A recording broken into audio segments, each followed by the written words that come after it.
the picture we are about to see, we must remember that the explosive power of atomic bombs used in this test was in the kiloton range. The explosive power of today's hydrogen bomb is measured in terms of megatons. What does that mean to us? It's a matter of practical application. It takes 1,000 kilotons to equal 1 megaton. And by applying the scaling laws, the proportionate comparative effects of a larger bomb can be determined.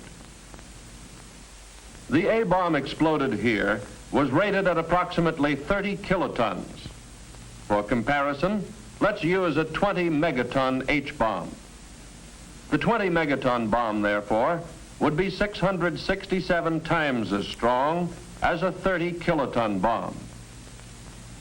The relationship between distance for any given pressure and the size of nuclear weapons follows the cube root scaling law. So theoretically, a hydrogen bomb of 20 megatons at approximately 8.5 miles would have about the same destructive power as an atomic bomb of 30 kilotons at 1 mile. In this test, many of the structures were approximately 1 mile from ground zero. In the case of a 20 megaton H-bomb explosion, most of these structures undoubtedly would be obliterated. And actually, at a distance of 8.5 to 9 miles from ground zero, with the longer duration of blast pressure, we could expect to find conditions even more severe than those at 1 mile from ground zero in this test. This atomic test, although depicting the severe effects of a nuclear weapon, does not reflect the extent and severity of destruction that would result from a nuclear weapon in the multi-megaton range.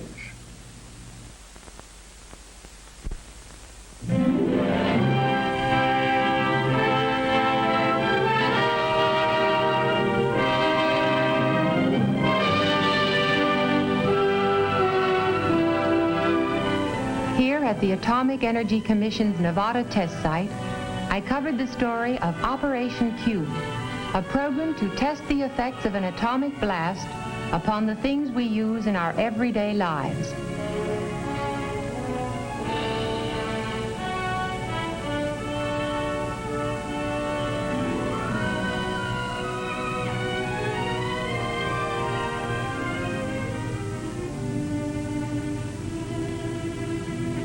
Operation Q, the atomic test program of the Federal Civil Defense Administration, as seen by June Cowan, reporter. I had to see Operation Q through many eyes, not only my own, but as a reporter through the eyes of the average American man and woman.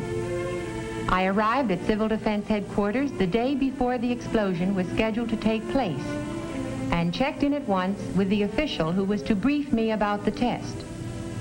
To give me a perspective of the entire layout, a member of the Civil Defense staff showed me a carefully prepared model of the site. The scope of the test and the detailed care with which it had been planned amazed me as I listened to the explanation.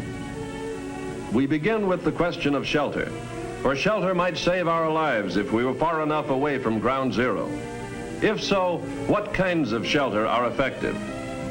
Several kinds are to be tested, from elaborate industrial shelters to the box-type shelter in the corner room of a basement. This type would give more room for a family, especially if it were necessary to remain there for several days. In this frame house without a basement, at the 4,700-foot line, we will test a bathroom shelter built of reinforced concrete. The entrance door and outside window covering are designed to resist blast. I asked about the possible loss of utilities and what this would mean to survivors. No electricity for running a home or an industrial plant. Loss of power may be one of our biggest problems after an attack. Power poles, power lines, pole transformers, and complete substations are to be tested by the Edison Institute. How will they withstand this blast? How long will it take to make repairs? How soon can service be reestablished? These are things we hope to learn from the test.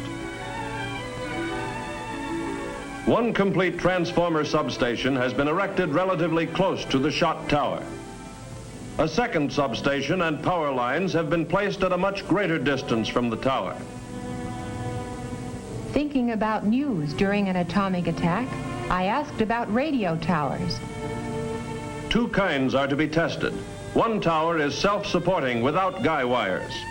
The other has supporting cables. Both types are very common. Nearby, a complete radio transmitter will actually broadcast from tape before the shot to be picked up by radios in the test houses.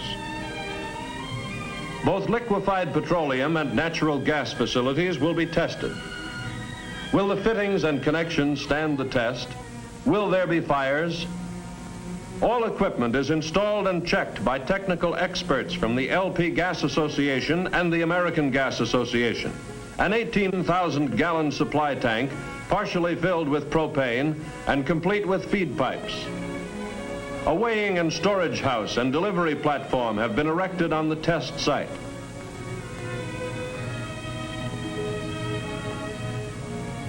I was anxious to learn all I could about the various types of houses to be tested. 5 types are prepared for exposure to the blast and heat of this atomic explosion. First, a single-story frame rambler without basement built on a concrete slab. Second, a 2-story masonry with basement constructed of brick backed with 4-inch cinder blocks. Third, a house of 8-inch concrete blocks reinforced with steel. The 4th type is a single-story rambler made of precast lightweight concrete. Walls and roof panels were joined by welding steel lugs. The 5th, at the 5,500-foot line, is a redesigned house similar to one previously tested. This new design provides additional strength at a cost increase of approximately 10%. That's the real purpose of testing these houses, to find their weak points. Through the cooperation of the furniture and appliance industries, household furnishings were installed in the houses. Mannequin families supplied by private industry are to represent Mr. and Mrs. America.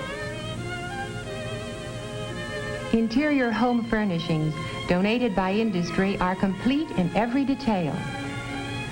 I looked at the mannequins sitting about so indifferently. Naturally, I was very interested in preparations for the testing of textiles and synthetic fabrics. Rows of mannequins were set up in the open facing the blast. Each item of clothing and each color had been carefully selected to give much needed survival information. I was especially interested in the food test program. Canned and packaged foods are to be tested. As a mother and housewife, this appealed to me. I had several questions to ask. Would food in the average home be safe to eat after a blast? Food testing in Operation Q is planned to answer this and other vital questions. Some foods are to be tested in the house, stored in the usual way. Other foods, including fresh meats, butter, and similar perishables, are to be tested just below the level of the ground at 3 positions along the main test line. This will expose the food to high-intensity radiation without risking destruction of the containers. Test items include sterilized foods packaged in cartons, metal, and glass. All will be exposed according to plan to give us the most survival information. The night of the actual explosion, or rather early in the morning, came at last. On Media Hill, television equipment was ready to bring the test into homes from coast to coast. Reporters, commentators, military and civil defense observers all had a purpose: to study the results of this explosion. At a position a mile forward from Media Hill, the Civil Defense Field Exercise Group had assembled with their equipment.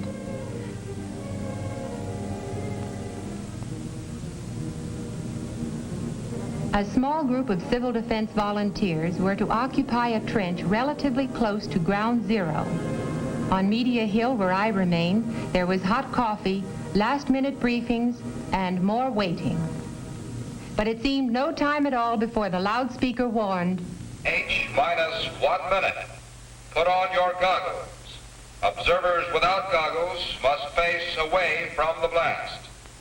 On the silent desert, the test objects waited. H-minus 10 seconds. 9, 8, 7, 6, 5, 4, 3, 2, 1, 0.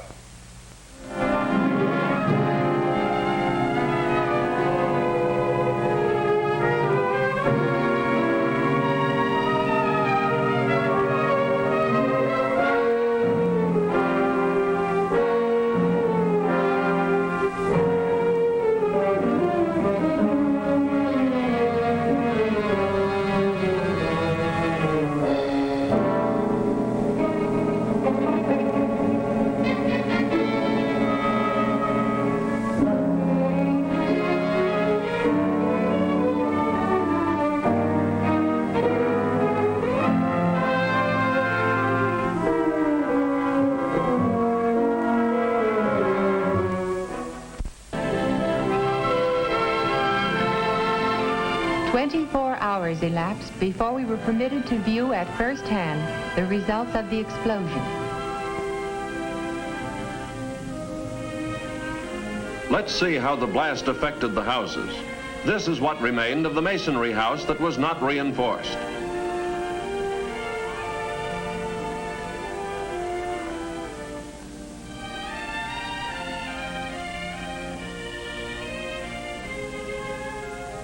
This is the house constructed of reinforced concrete blocks after the explosion. Although the redesigned two-story frame house was severely damaged, the structural improvements had strengthened its resistance considerably.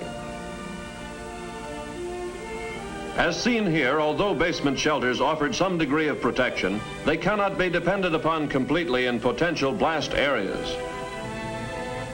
The reinforced bathroom shelter was standing intact beneath the ruins of the house, so this type also offered some degree of protection. The upper section of one unguided radio tower collapsed from the tremendous force of the blast. The guide tower was slightly twisted by a power pole which fell across one of the guy wires. Within the concrete radio house, equipment had been shaken up. But as soon as power was restored, the transmitter resumed broadcasting. The 18,000-gallon tank of liquefied petroleum gas was undamaged. Tests showed that even the connections were intact. The weighing and storage house was scattered across the desert, but the consumer-sized tanks were unharmed.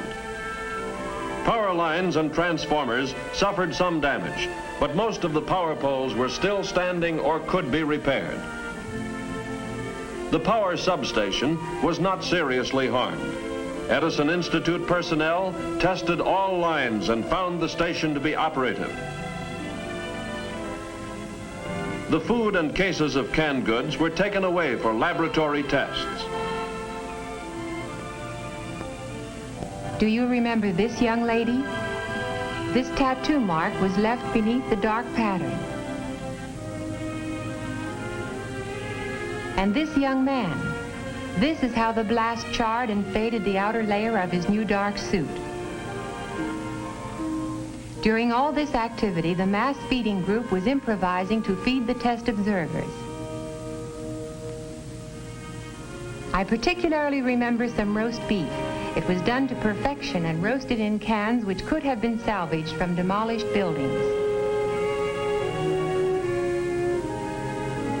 I watched the people eating and realized that mass feeding is an important job in civil defense. I took a last look at the debris and devastation. This time it was only a test, a well-planned test, not a real attack. It was a test of the things we use in everyday life.